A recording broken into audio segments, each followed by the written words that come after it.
All right, Jess, welcome to This is Presence. I'm very grateful that you joined us today. We start at the very beginning before we talk about your work. So how did you actually grow up in Perth? And how did you get into your sport sailing, as well as what it taught you about staying calm and focus when conditions constantly change? Well, thank you so much for having me on the podcast. And yeah, I'm a Perth girl born and raised, and feel very grateful to be here today. So for me, I got into sailing pretty much as soon as I could walk.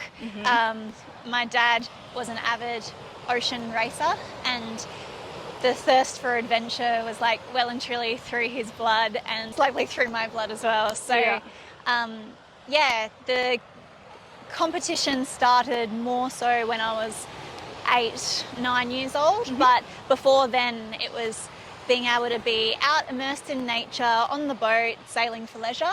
And I think that was a really beautiful organic introduction to the sport. Often being one of the younger athletes at the time, I would see a lot of role models around me and how they're consistently performing well in their craft. The common theme was that if there was a breakage on the boat, or if there was a bad call by the umpire, or if they just made a mistake in their decision making in the race, their ability to pivot and adapt and focus on what's important next. And I suppose not to add to their suffering in those moments by being self-critical or beating themselves up, but actually leaning into their values and pivoting and adapting. And I was very curious about that from a young age. So I think it wasn't just that thirst for adventure, it was probably also the influence from my mum as well. She's a clinical psychologist, and you can imagine the type of dinner table conversations I had growing up. So interesting though. Yeah. How good. Yeah, it was. And I'm so grateful to this day, even in private practice.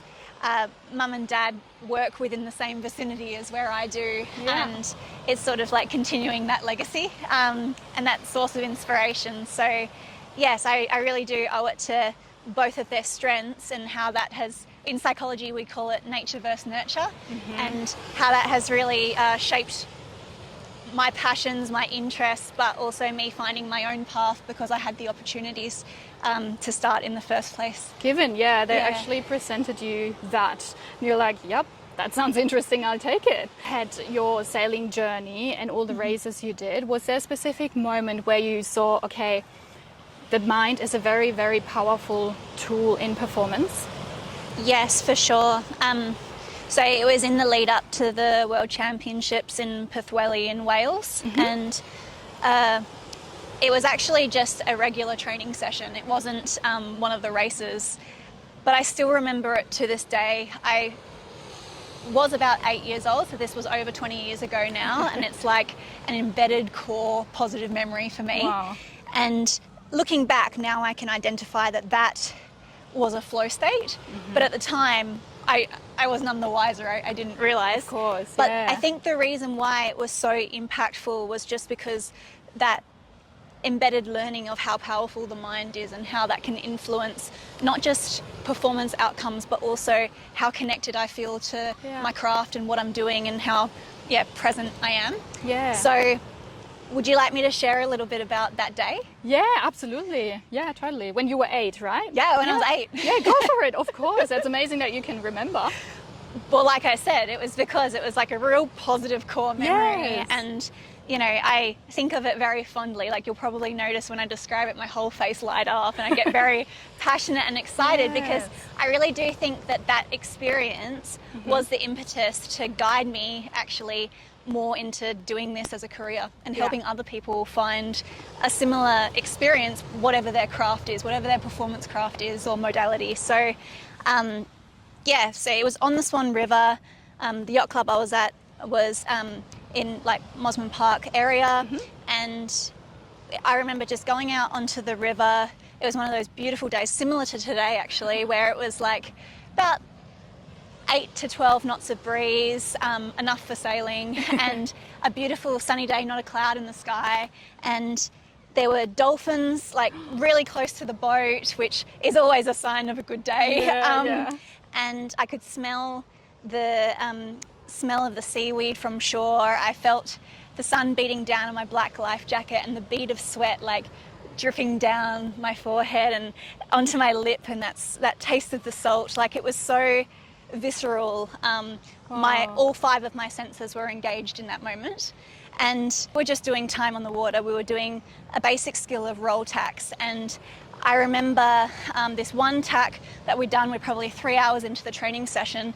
And I was just so trusting of my body in time and place. The rope was like an extension of my hand. I knew exactly where I needed to position my weight based on that type of conditions with the breeze. And even though it's about a 2.5 second drill, it really felt like 2.5 hours. There was that massive time transformation where I knew in that moment where I was like, wow, what is happening? Something really strange is happening. But I don't really think I acknowledged that until afterwards. Yeah. I was just really present. And then we went head to wind and we tacked out onto the other side. Something really special happened. When I jumped up onto the other side of the gunnel, it was almost like the boat propelled itself forward and created this. We looked at the speedometer after that training session, and that was the fastest we'd ever been out of a tack. And that attack is a skill you do so many times in a race. And I remember turning to my skipper, because it was a 2-person boat, and we looked at each other and we didn't even need to say anything. We both knew that something like inherently special had happened in that moment. Oh, I'm getting goosebumps. Yep. Oh. Yep. And like that That's was essentially what had guided me to like being curious about around what's happening in the mind, how that can impact and influence performance. So I sort of based my whole career around that. Thanks for sharing. That was amazing. I was like totally in the moment. I was painting the picture for you. But also you being 8 years old, and then feeling that, and also knowing that that was just something really, really intense and very important. Special. It was very special, very spiritual. It's amazing. That means that in a very, very young age you already were really, really mindful. Oh, yes. And very sensitive of that feeling and the emotions and your feelings, which is great. Probably because your parents were in that field as well. Yeah, often the comment is made by my parents that I'm a deep thinker, but I'm a deep feeler as well. So maybe I was more attuned to being able to get into flow because of my precondition. And now today, fast forward, you are a registered psychologist and also a performance coach working with high achievers across a lot of fields. You work with athletes, you work with business leaders, with creatives. What originally drew you to the field of performance psychology? Thank you for asking. Of course. I have such a passion for performance psychology. It's interesting. I thought from a young age that sports psychology was going to be the area that I worked in. Obviously, with that experience of being an athlete from a young age and doing a lot of travel and a lot of competitions as a junior athlete, it did have a significant impact. But what I realised was, as I was starting to go through my university studies, particularly with my psychology undergrad, I actually felt quite disconnected from that course because it's very much focused on fixing what's wrong. So fixing what's wrong to get back to baseline, to cruise through and survive in life, but not necessarily focused on surpassing baseline and learning actually about the science of well-being and how to be able to help people thrive and flourish. And I was actually feeling like a bit disconnected in the sense of maybe psychology isn't the right field for me. Even though I had those dinner table conversations with Mum and I knew what was involved in like the day in the life of a psychologist. So I was like, I think I would like that, but the psychology study and the theoretical side of things wasn't lighting me up like other things had. That was, I suppose, a little fork in the road where I was like, okay, what do I do? I need to trust my gut here and maybe be open to the possibility of exploring another area of psychology. So I applied for a few courses in clinical psychology, and because it's so competitive, I actually didn't get in. And I sort of, instead of being really upset about that, I took it as a bit of a sign. I was like, maybe I'm trying to force something that isn't meant to be. I did an internship for a happiness scientist. Yep. Oh, and interesting. yeah, and she was based here in Perth and still is. And she was a really awesome mentor for me. She had done that Masters of Applied Positive Psychology, and that was where I had first heard about it. So that was one really pivotal course that I had done that had changed the trajectory of my career from that point forward. And what I really loved about it was it's gold standard evidence-based interventions to learn exactly what I was missing in my psychology undergrad, which was how to be able to help people thrive and flourish.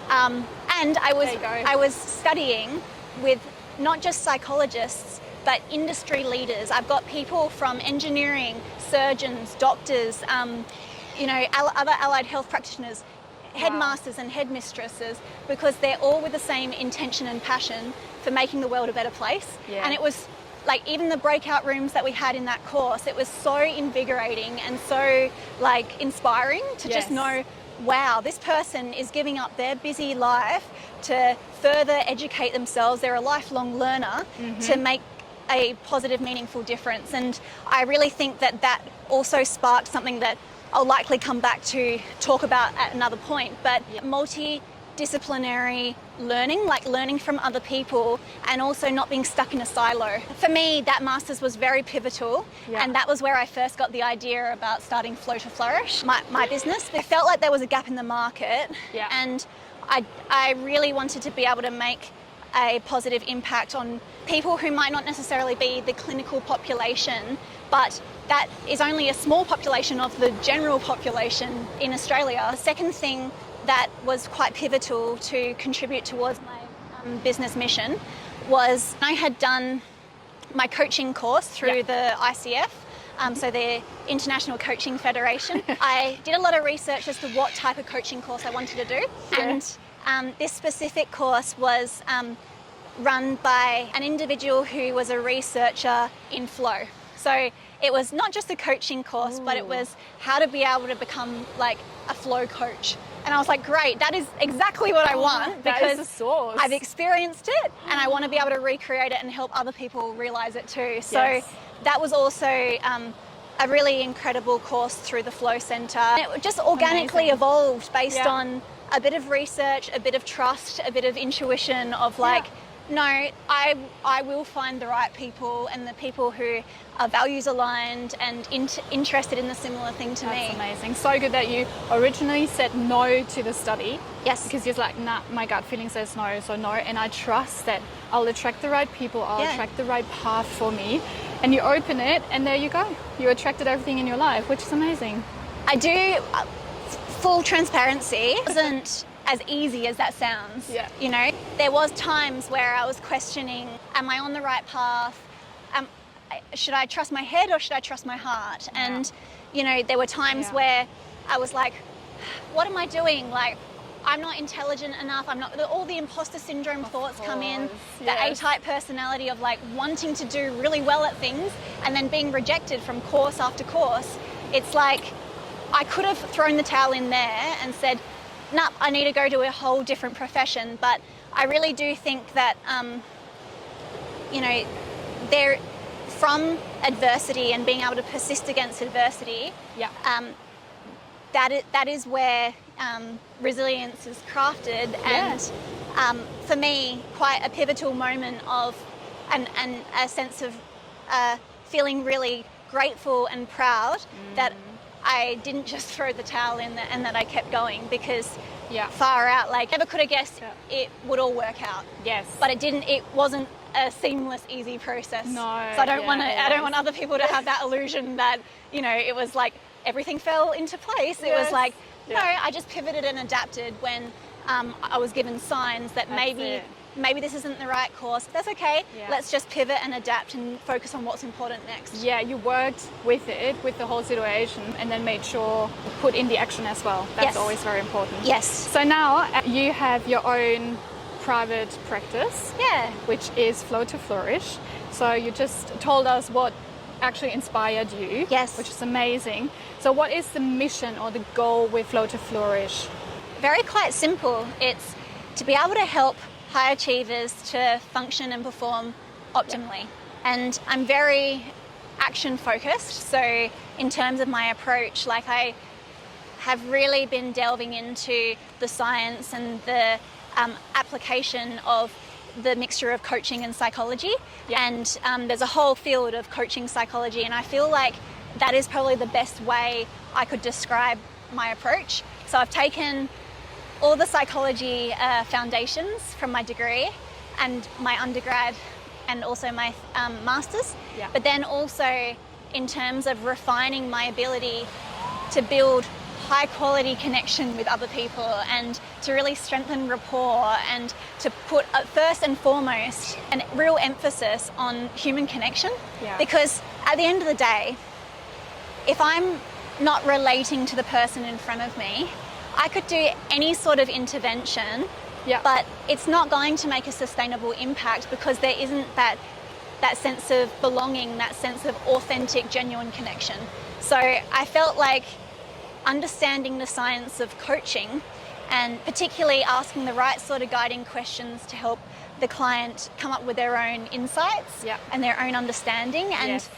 Also to know that I'm doing my job well if I actually become redundant in this person's life. Everybody has their own story and their own issues, but also their own goals and their own strengths, and I want to be able to be the person to help them realize the answers that are already there. Yeah, beautiful, because Yeah. everyone is so different. So regarding flow, because the name also says flow, to Yes. flourish, what if someone loses that flow state because you teach them how to get into the flow state? Yes. So now what if someone loses it and, for example, fear, doubt or overthinking kicks in? Yes. How can they come back to themselves and back to presence? Yes. I really like this question. Good. But I do think it will depend on what the distractor was. So what it was that got them out of flow state. So for example, if it was self-consciousness, or self-doubt in terms of fear of other people's opinions of them, or a bit of imposter syndrome creeping in, then my approach would be slightly different because that's the main target. Yeah.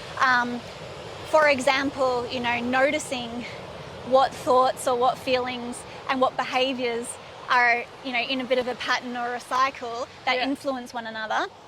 That's the first thing for self-awareness, noticing what's happening internally.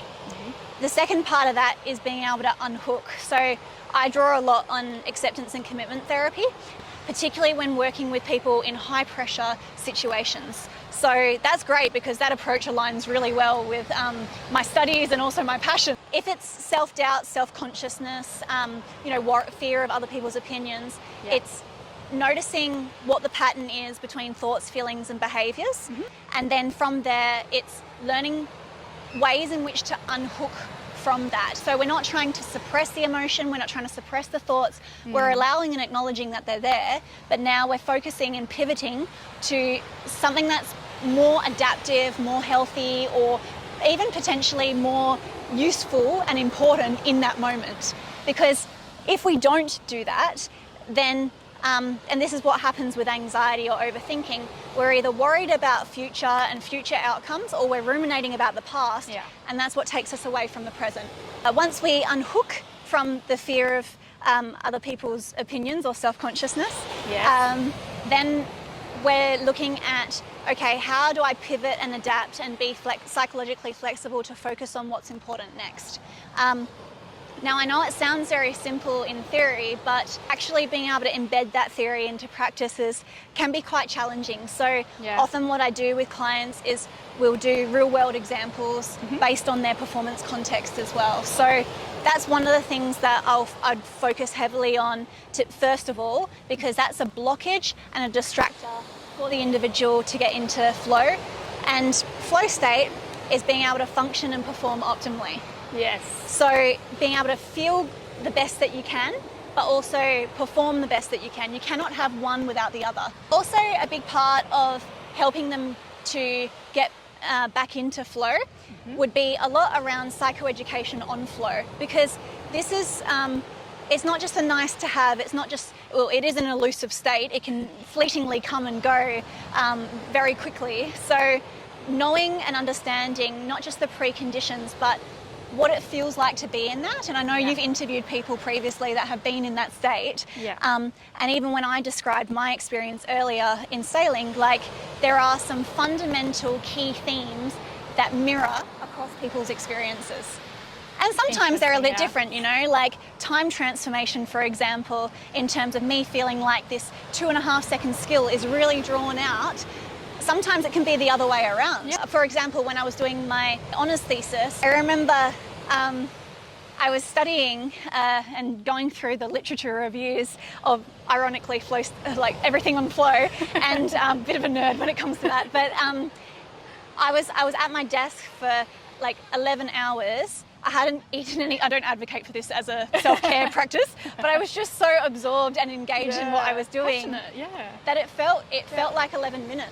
I had got through the whole stack of papers on my desk. Because a lot of people, when they're in the flow state, they describe it as time vanishes. Like, literally, and everything seems very effortless. And often when I'm working with like triathletes or athletes that run marathons, like they'll reflect that experience because they're more of an endurance athlete. Whereas if I'm working with a sprinter, someone who's in say like 3x3 basketball player, like it's a very fast-paced game, and pivoting and adapting is a skill that is super important in that type of sport. I think to answer your question of what to do to be able to help someone get back into flow if they fall out of it, it really does depend on why they've fallen out of it and helping them to explore like what the distractor was, and also helping them to understand a little bit more around, okay, like really what is flow, main foundations of what the state is. So now we look into a mental toolkit of someone, athlete, a business leaders. What are the most common presence practices or practices in general when we open up the toolkit? What can you find in it? What is something which consistently show up in there? Okay, there's a few. Yes. And like I said before, right, it's not a copy and paste for every individual. Personalization is so important, and often when I'm working with people in an applied sense, it's very much a trial and error to find their favorites. An analogy would be you're learning to drive, but you wouldn't enter the Grand Prix. That just doesn't really make logical sense. You're literally just learning this for the first time. So lower expectations and actually be okay with being a learner and a beginner. Adopt that growth mindset, be okay and embrace that failure, because often when I'm working with a lot of A-type personalities, people with perfectionistic tendencies, as soon as there's failure's like the F word. They're like, nope, I don't want to go there. Like that is totally influencing how I perceive myself and my sense of identity and my whole purpose of existing. So it's really interesting, particularly if I'm working with a high achiever who's wanting to find flow. And if they do have perfectionistic tendencies, really unpacking and working with them in terms of loosening the tightly held reins of control. So a lot of the work I do will draw upon, I suppose, clinical psychology, acceptance and commitment therapy, and cognitive behavioural therapy applied to perfectionism, because I see that come up a lot. Another thing that I would say would be fundamental skill in the toolkit, and I've mentioned it briefly but I haven't really fully unpacked it, is psychological flexibility. Now, acceptance and commitment therapy, the whole aim is to be able to help clients, whoever it is, become more psychologically flexible. So what this means is helping someone with the ability to pivot and adapt when things don't go according to plan. And there's a few main ways in which psychological flexibility can be enhanced. So first of all, having clarity around what your top 3 to 5 values are. What drives you, what's most important to you, what's your guiding North Star. And the second part of that is all well and good if you have clarity around what your values are, but the next part is like, okay, well, how do I embed that across the different domains in my life? So it's being able to really have that applied sense of I'm living in alignment with what's most important to me daily. I'm making micro moment choices and literally putting one foot in front of the other to be able to lean into that intentionally. So clarification of values, embedding values are two of the things.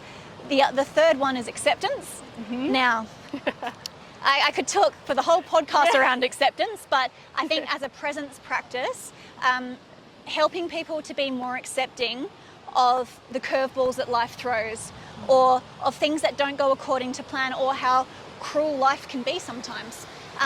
Being able to help people accept when, you know, they have actually done something that they have been wanting to do for so long, you know, and be able to marinate and celebrate that win.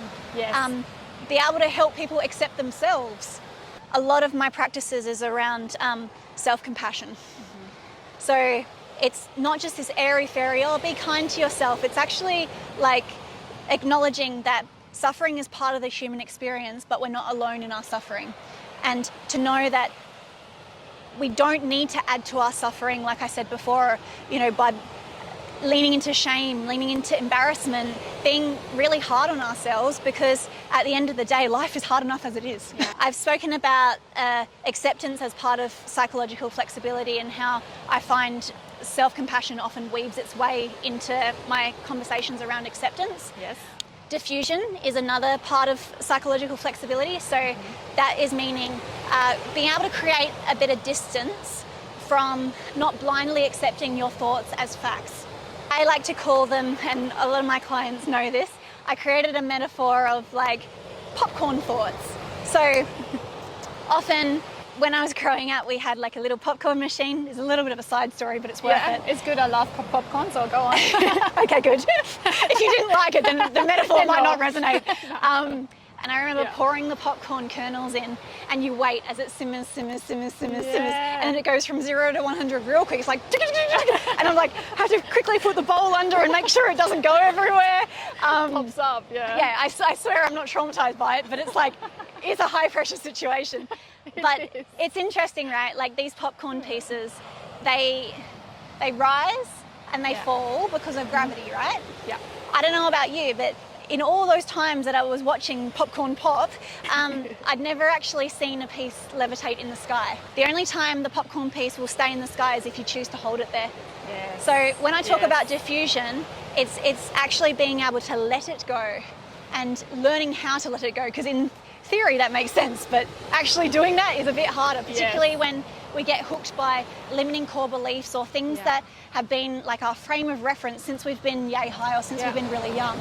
Being able to get a bit more space so that you're aware of what your triggers are, and then being able to choose, okay, well, how do I want to show up in this moment, and how can I just acknowledge that, yep, the thought is there, just like a passenger on the bus. It's just like, it's come along for the ride. I don't need to let it take control of the steering wheel. Coming now back to your own presence practices, actually. So what do you have as your own non-negotiables? What are your presence practices in your daily life? Do you also think they help you in achieving goals, or like goals in your own business? Okay, let's go on down. Woohoo! So I think, do you feel like, because I work with a lot of A-type individuals with perfectionistic tendencies, I really try to move away from rigidity, and with non-negotiables, I feel like it can be interpreted as, you must do this schedule, and I feel like if I'm trying to help people be more flexible and be more open to pivoting and adapting, it's acknowledging that, yes, I can have the best intentions to lean into the things that light me up and that make me feel good, but I'm also okay. I'm okay, and I'm accepting of, if life happens and I don't get to tick all those boxes in my day, it's okay. So I just thought I'd preface with that first, because that's also been part of my journey of like actually loosening the tightly held reins of control and being okay with like, hey, I'm human, we're all human, and perfection doesn't actually exist. So I suppose the pillars of well-being: food, getting a balance of macronutrients, you feel energized, and a good balance of colors. Then sleep.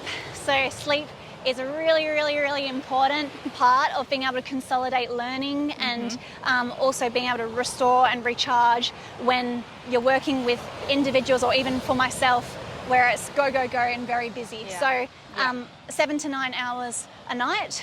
Probably I'm closer at the moment to 7, but that's okay. I'm okay with that. Then also exercise. So for me, Again, I like variety, and I'm really quite intuitive with like, okay, what am I feeling at the moment and how can I align that with my cycle as well? Yeah. Sometimes it's going to be like a hot cardio Pilates class where I'm like doing burpees in 28 or 30 degree heat, and I love it, you know? I love it. But then there's other days where I'm like, I could not think of anything worse. So other days I'll opt for a yin where it's actually more focused around breath work and a bit more of a formal meditative practice, because I've spoken today a lot around informal practices of meditation, because I often do find that as an entry level point when I'm working with high achievers, that can be a little bit less confronting or overwhelming. So particularly when I'm working with a lot of a population who are neurodivergent as well, formal meditation practices can be so beneficial, and it's definitely something that has been a really big part of my life and continues to be. But I also am mindful that it can be quite confronting if it's not set up appropriately, and also if someone feels the pressure that they have to meditate. I think sleep, nutrition, exercise, action, for me that's also something that I really try to do every day, and not just with my clients, because I think that for me what fills up my cup is being able to have interactions with like-minded individuals who have similar values. And then the final thing that is really important to me would be time spent in nature. So I call it a bit of disconnect to reconnect. I've just come back from 2 weeks of leave, and I was saying to my husband that for me as a busy business owner, having a holiday, preference would be a camping holiday that's really simplistic and connecting to nature every 4 or so months. That is just something that is so recharging and refueling for me. So with your dog. Of course, with Albie, and that's why camping trips are like awesome. Perfect. Particularly if you find places that are dog friendly. So a lot of the mental toolkit that I teach the clients and the athletes or the high achievers that I work with, a lot of that is stuff that I embed as well. So like, really the simple things. Like in connection to nature. Breath work, 100%. I haven't really spoken about that too much around like how I incorporate that, but I'm someone who really notices if I need to down regulate or up regulate, and I do different breathing techniques to be able to help I suppose regulate my system. That's a part of it. Visualization as well. One of my catchphrases, and if any client of mine listens to this, they'll be like, oh, here she goes again. But I really do say this almost every day, multiple times a day: where the focus goes, the energy flows, and what you focus on grows. For me, it's like if I was actually helping someone, and I do this myself as well, I don't call it visualization, I call it imagery, and that's what the science suggests as well, because not everybody sees things visually. Sometimes people can imagine an ideal performance or manifesting what it is that they want the outcome to be through feel or through other senses as well. So for me to be, I suppose, a bit more inclusive of how people connect with their idealized future or an idealized future outcome that's realistic, I really get to know the person first and ask them what their preferences are. But for me, I am quite a visual person, so being able to focus on what success could look like, and vision boards, even being able to have like visual pictures around, taking the time to journal, but not just reminisce, but also create some values aligned goals for the future. I'm really big on values aligned goals as opposed to just goal setting, because like I said, I work with a lot of high achievers, and often what I find is a lot of their self-worth and self-esteem and identity is tied up with whether they achieve their goals or not. And that can be quite a dangerous, slippery slope to be in. So if your goals are aligned with your values, it's more focused on process. So what do I do? What's the flag point check markers to let me know that I'm moving in alignment with my values? You can't obtain a value. That's why it's different to a goal. But to be able to set the intention of like leaning into the things that are most important to you, like for me, my top 3 values are connection, growth, and health. And you probably have seen in different ways how that comes out in the way in which I'm talking, because at the end of the day, like, I want to practice what I preach.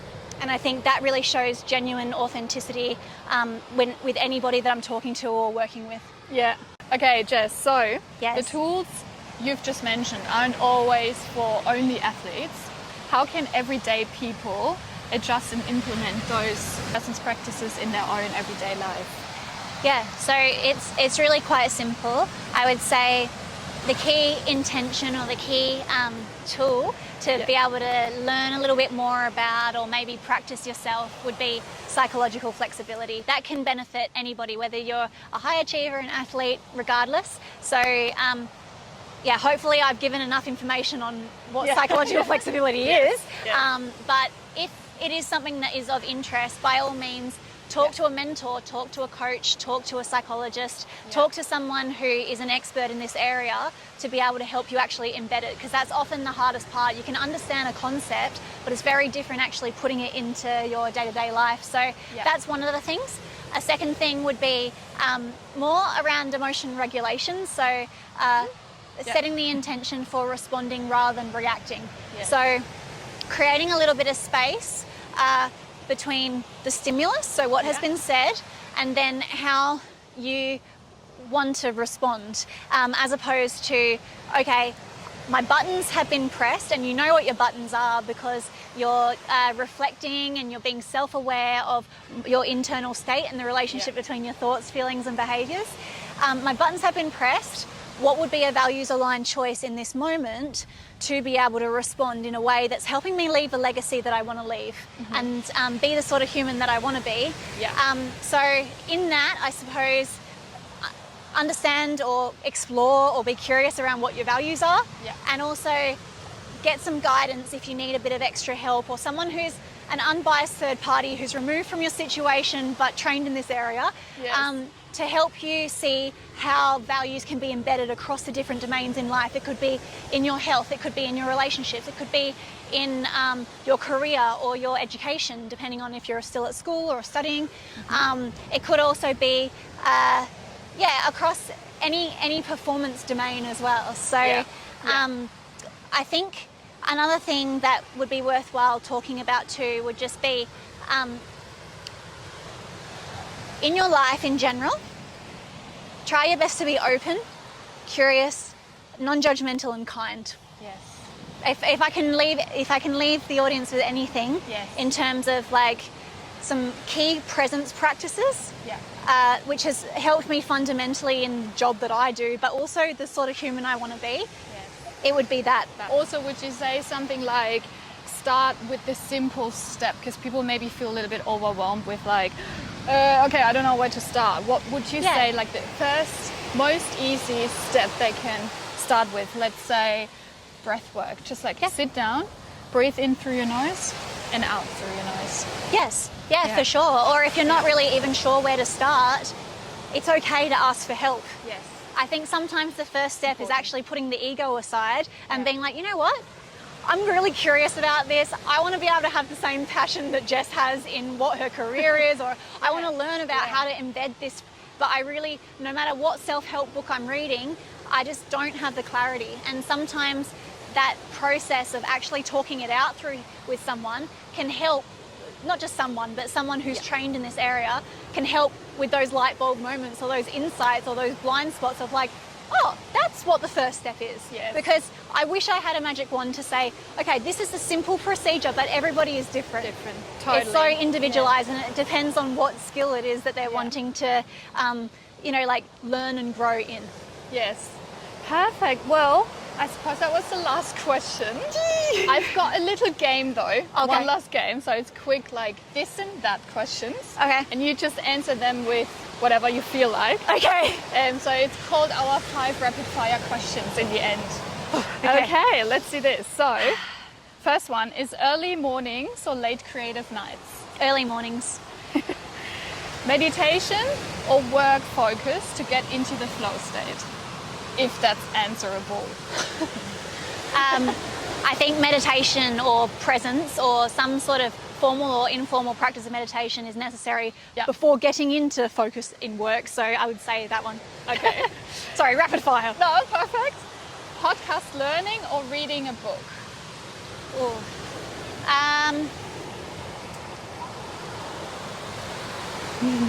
if you would need to decide one. I know both are really, really good and valuable. But... Yeah. It depends who I'm listening to, but I prefer listening. Ah, yeah. Yep. Okay.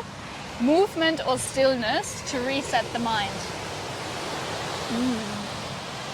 Movement. I learn by doing, and Yep. I'm someone who's very active, so I'd say movement. And probably your sailing history as well. I think so, yeah. Okay, and the last question, peak performance. So when we talk about peak performance, mindset, environment or habits, if you had to choose one? Mindset. Am I a bit biased though? But All of it? mindset. Yeah, I think Yeah. also habits is important too. So that would be a close second. So yes. Well, thank you very much for joining me. That was amazing. Thank you so much for your valuable information and everything you gave. That was great. Thank you so much. Thank you for having me. So good. Thank you.